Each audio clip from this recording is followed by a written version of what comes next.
नमस्कार, बहुत स्वागत है आप सभी का न्यूज वन इंडिया में और मैं हूं आपके साथ जयापाल। चलिए शुरुआत करेंगे इस वक्त की तमाम बड़ी और अहम खबरों की।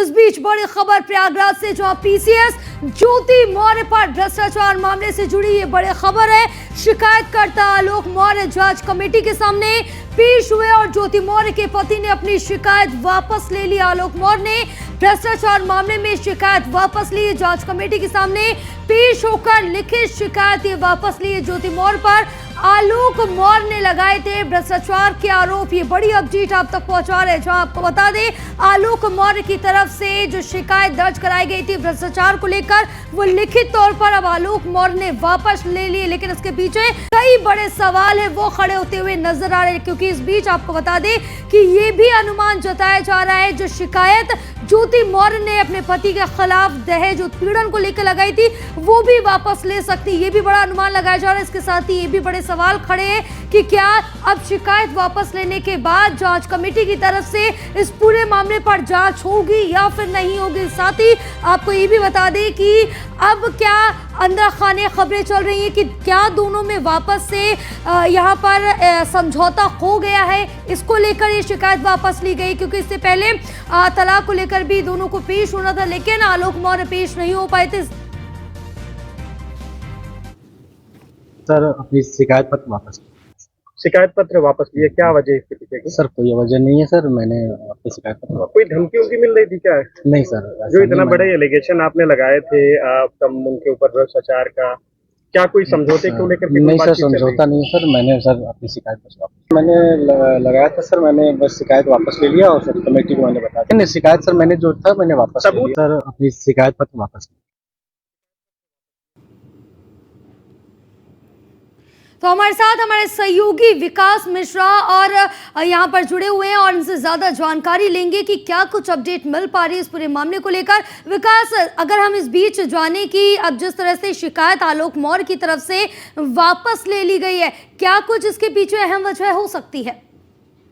देखिए, साफ तौर पर आज जिस तरीके से ज्योति मौर्य के पति जो आलोक मौर्य हैं वो जांच कमेटी के सामने पेश हुए थे। प्रयागराज के मंडलायुक्त के नेतृत्व में शासन ने 3 सदस्यीय टीम जो जांच कमेटी गठित की थी, जिसमें प्रयागराज के मंडलायुक्त ने जो 3 सदस्यीय जांच कमेटी थी, जो अपर आयुक्त समेत जो आला अधिकारी थे वो लगातार इस पूरे मामले की जांच कर रहे थे। वहीं जानकारी यह सामने आ रही है कि जिस तरीके से 8 अगस्त को आलोक मौर्य ने 20 दिनों का समय मांगा था सबूत जुटाने के लिए, साक्ष्य इकट्ठा करने के लिए, ऐसे में जिस तरीके से आज 20 दिन पूरा हो रहा था तो आज आलोक मौर्य जांच कमेटी के सामने पेश हुए थे और उसके बाद आलोक मौर्य ने बिना किसी कारण के जांच कमेटी से लिखित तौर पर जो भ्रष्टाचार के उन्होंने आरोप लगाए थे, जो शिकायत की थी, उसको उन्होंने वापस ले लिया है। जी बिल्कुल, नीलेश भी हमारे साथ बने हुए हैं। नीलेश, आप जिस तरह से देखिए कि आलोक मौर्य की तरफ से जो शिकायत थी वो वापस ले ली गई क्योंकि उनको सबूत पेश करना था, वो सबूत अभी तक नहीं पेश कर पाए, तो क्या ये अहम वजह है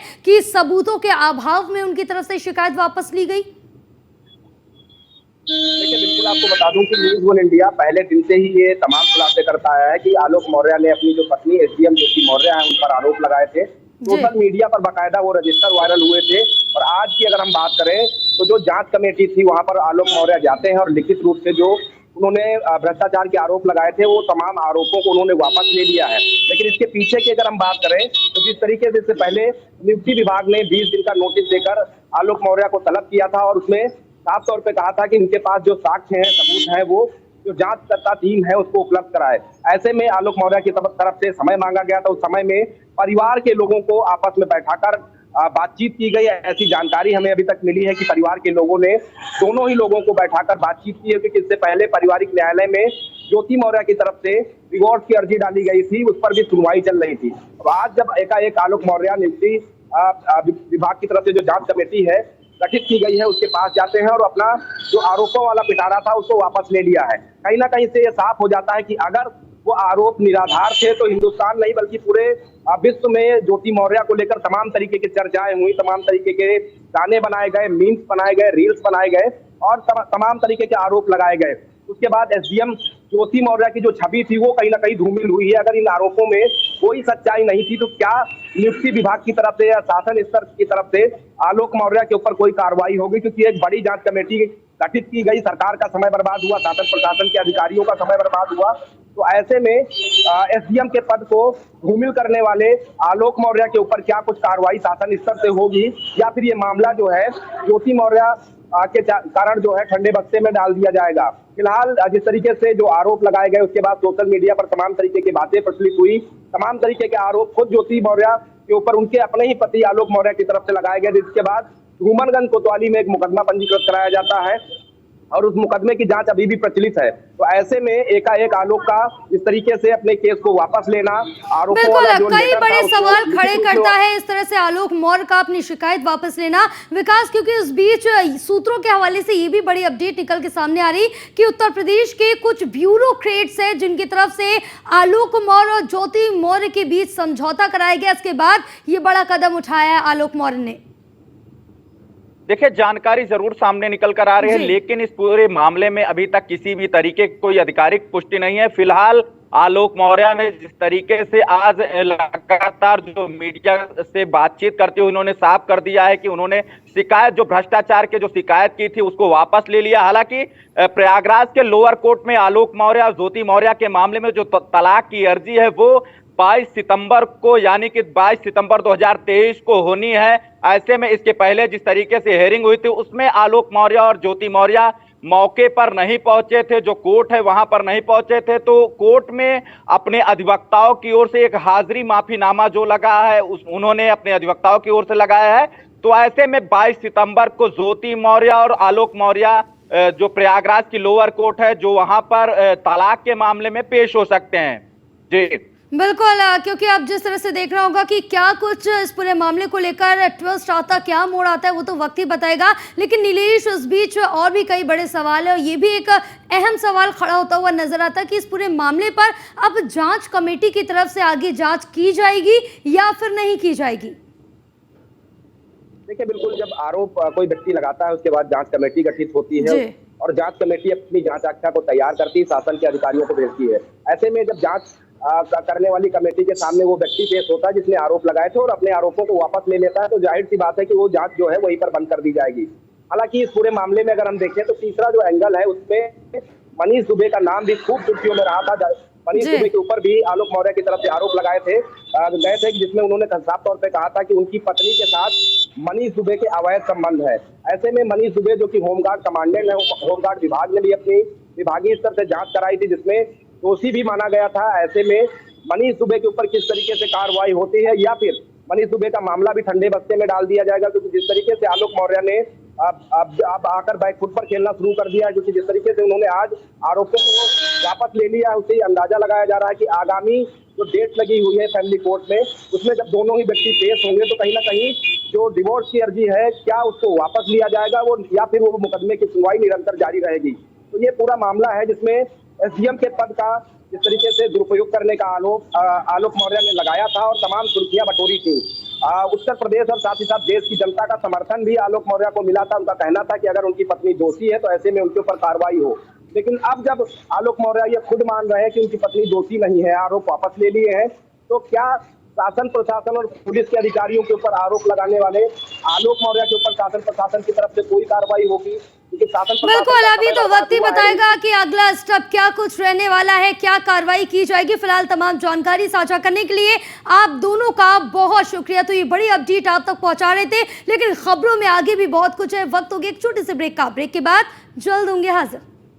ब्रेक के बाद एक बार फिर से आप सभी का बहुत स्वागत है। बढ़ेंगे खबरों की ओर, जहां वाराणसी से बड़ी अपडेट। ज्ञानव्यापी मां श्रृंगार गौरी मामला, ज्ञानव्यापी के 2 मामलों में होनी थी सुनवाई। हिंदू धर्म के पौराणिक चीजों को संरक्षित करने की याचिकाओं पर होनी थी सुनवाई। गैर हिंदू धर्म को परिसर में प्रतिबंधित किए जाने पर भी सुनवाई होनी थी। दोनों याचिका हिंदू पक्ष की 4 महिलाओं की तरफ से की गई थी दायर। तो वहीं जिला जज के अवकाश पर यहाँ पर सुनवाई को टाल दिया गया। मामले में जो अगली सुनवाई की तारीख है वो 8 सितंबर की नियत की गई है, यानी कि 8 सितंबर को अगली सुनवाई इस पूरे मामले पर की जाएगी। इस वक्त की बड़ी अपडेट आप तक पहुंचा रहे, जहां आपको बता दें ज्ञानव्यापी मां श्रृंगार गौरी मामले को लेकर 4 महिलाओं की तरफ से जो याचिका थी वो दायर कराई गई थी, उस पर सुनवाई की जानी थी। लेकिन आज जज के अवकाश होने पर सुनवाई नहीं हो सकी। जो कि तारीख दी गई है 8 सितंबर की। तो गैर हिंदू धर्म को परिसर में भी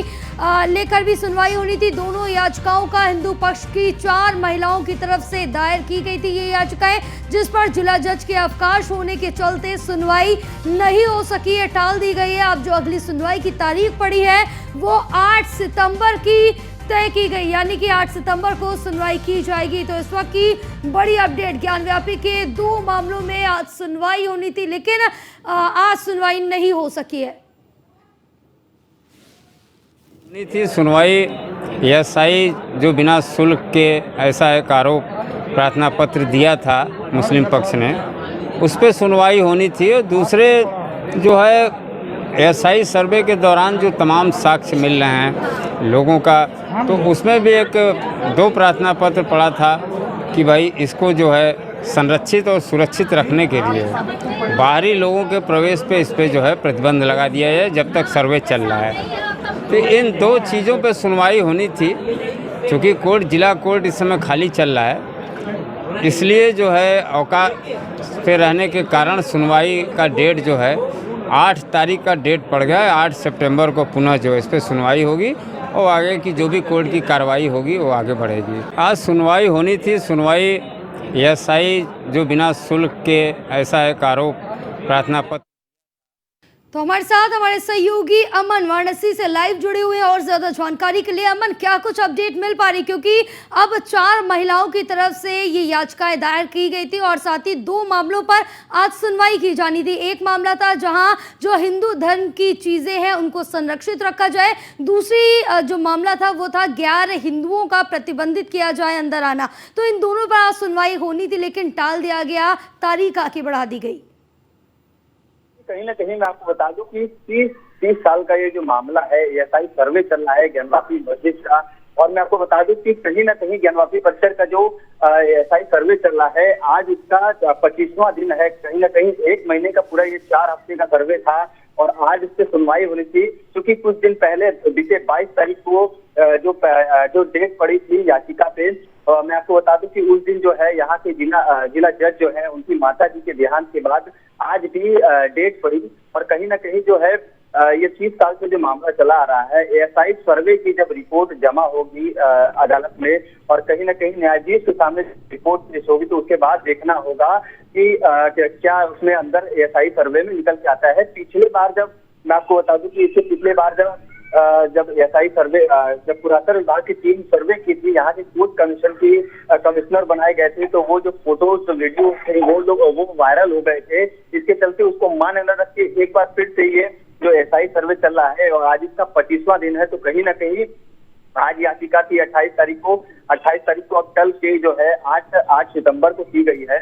और 8 सितंबर को देखना ये है, 8 सितंबर को जो है जिला न्यायाधीश जो है कोर्ट परिसर में आ जाएंगे और उस दिन जो है फैसला होगा कि कब ये क्योंकि ये दोनों जो याचिका है काफी अहम रखती है। हिंदू पक्ष की तरफ से जो दायर की गई थी, हिंदू पक्ष की वादनी जो महिलाएं हैं और आदि शंकराचार्य जो अभिमुक्तेश्वरानंद सरस्वती है, उन्होंने भी दायर की थी कि जो अवशेष मिल रहे हैं अंदर एएसआई सर्वे के दौरान उनको संरक्षित किया जाए, एक जगह सुरक्षित रखा जाए और गैर हिंदू धर्म को अंदर जाने से रोका जाए एएसआई सर्वे में। तो कहीं ना कहीं ये नुकसान पहुंचा सकते हैं वहाँ पे एएसआई सर्वे जो बिल्कुल अमन है, क्योंकि इससे पहले हम जिस तरह से देखें जब सुनवाई की गई थी तब एएसआई सर्वे के लिए यहाँ पर मंजूरी मिल गई थी हाई कोर्ट की तरफ से और साथ ही मुस्लिम पक्ष को ये बड़ा झटका लगा था। लेकिन अब जब ये वाली सुनवाई की जाएगी जहाँ 4 महिलाओं ने ये दोनों याचिकाएं दायर की है, 8 सितंबर को सुनवाई होगी। अब ये देखना होगा कि जो ये फैसला है वो किसके पक्ष में जाता है।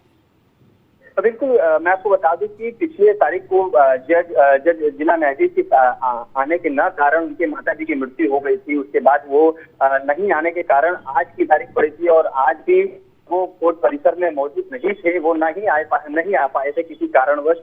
तो अब 8 सितंबर को तारीख दी गई है और देखना यही है कि 8 सितंबर को ये भी अहम फैसला मैं आपको बता दूं कि ये आएगा कि कोर्ट परिसर के अंदर एएसआई सर्वे का जो पूरी फाइल जो है, जो एएसआई पूरी अपना जांच पूरा अंदर कर ली है, उसके बाद कब वो तारीख मिलती है कि किस दिन ये एएसआई पूरी रिपोर्ट जो है वहां पे सबमिट करेगा। एएसआई टीम, एएसआई के आला अधिकारी वहां मौजूद रहेंगे। कोर्ट परिसर के अंदर वाराणसी जिला अधिकारी मौजूद रहेंगे, वाराणसी कमिश्नरेट मौजूद रहेंगे वहां पे। और कहीं ना कहीं जो है पूरा जो काशी में हाई अलर्ट जारी रहेगा, क्योंकि पूरे देश की निगाहें जो है इस समय ये एएसआई सर्वे का जो फैसला आएगा उस पर टिकी हुई है। जी बिल्कुल, क्योंकि अब देखना ये होगा कि अगले बार जो सुनवाई 8 सितंबर को होने जा रही है उसमें किस पक्ष को बड़ा झटका लगा है, क्योंकि जब मुस्लिम पक्ष को इससे पहले झटका लगा था सुप्रीम कोर्ट जाने की बात कही थी। लेकिन फिलहाल तमाम जानकारी साझा करने के लिए अमन बहुत शुक्रिया आपका। तो ये बड़ी अपडेट आप तक पहुंचा रहे थे। फिलहाल खबरों में आगे बढ़ेंगे। लखनऊ से बड़ी अपडेट, रक्षाबंधन पर महिलाओं को निःशुल्क बस सेवा। परिवहन निगम की बसों में 2 दिन निःशुल्क बस सेवा मिलेगी, जहां 29 अगस्त की रात 12 बजे से मिलेगी निःशुल्क बस सेवा। 31 अगस्त की रात 12 बजे तक ये सुविधा दी जाएगी। शासन स्तर से निःशुल्क यात्रा की ये सुविधा मिलेगी। इस वक्त की बड़ी अपडेट आप तक पहुंचा रहे, क्योंकि अब एक बार फिर से उत्तर प्रदेश की सरकार ने महिलाओं के लिए रक्षाबंधन पर निःशुल्क बस सेवा उपलब्ध कराई है। क्योंकि ये आपको बता दें, जो यूपीएसआरटीसी की बसें हैं इसमें 2017 से लेकर अब तक मुफ्त जो यात्रा है महिलाओं को रक्षाबंधन के अवसर पर दी जाती है। और इस बार भी क्योंकि जो रक्षाबंधन का पर्व है इस बार 2 दिन मनाया जा रहा है, तो ये 2 दिन यात्रा निःशुल्क रहेगी।